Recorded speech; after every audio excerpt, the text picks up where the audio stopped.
We are pleased now to be joined by Howard Johnson, Hojo, who was a part of that championship team. And Hojo, we're going to make a lot of Mets fans happy here on MLB Network because coming up Saturday, we're going to show games in 6 and 7. All Red Sox fans just send all your mail to Harold because I send that mail to Harold. But we're going to talk about that 86 team. And I know, Howard, you were injured for a little bit of that season, but just overall, what was it like, to be a part of that season when you guys won 108 games and then also that iconic World Series championship? Well, 85 was such a good year. That was my first year with the Mets. And, we almost got there that year. We lost, got beaten out by St. Louis last weekend. And we knew we had a good team. But St. Louis was a little bit better than us that year. And so 86 was going to be a year where we went out to prove that we were the best team. And, just like the team was on a mission. And it was a lot of fun just to be a part of it. It was just such a great group of guys that, were just pulling for one, we had a desire to win this thing. And we were able to put it together and survive some scary playoff games to get it done. Hey, Hojo, talk to me about back then in the mid-'80s, power wasn't as it is looked at today. But you guys had some pop on that club. I mean, look at Strawberry, the Kid, Hernandez, yourself, Kevin Mitchell. I mean, I can go on and on. What were some of batting practice sessions or trash talking sessions when it came to power, talking about who had the most? Well, I tried to stay out of those, Harold. I don't know about you, man, but I used to tell Davey, I said, Davey, man, don't hit me that last group. I can't. I don't want to go into a game watching Straw and Kid and those guys just hit balls out with ease.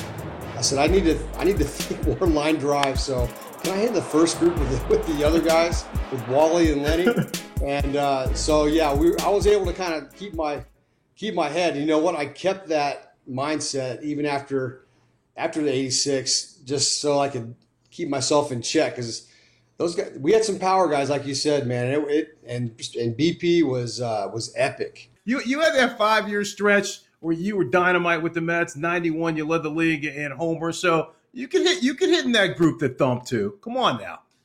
Well, my home runs were wall scrapers, the way I like to describe them, but I always say they count the same, so it didn't matter to me. I didn't mind if they just got over the wall. As long as I was hitting them, I was happy. But I just tried to do my thing. And to be honest with you guys, one of the keys for my success has always been mindset and trying to not think about hitting home runs. And I tried to always put my focus on getting on base and trying to steal. And that was, as long as I kept that perspective, I was good. As soon as I started thinking home run ball, then I was in trouble. And I think a lot of home run guys probably feel the same way. I just try to use that mindset to get me through it. Hey, when you look back at 86, and I know the Red Sox were a great team because I played against them in the American League, but did you feel like if we all talk about the Buckner era, but if you guys don't win that series, is it one of those that got away because your team was so dominant and so good?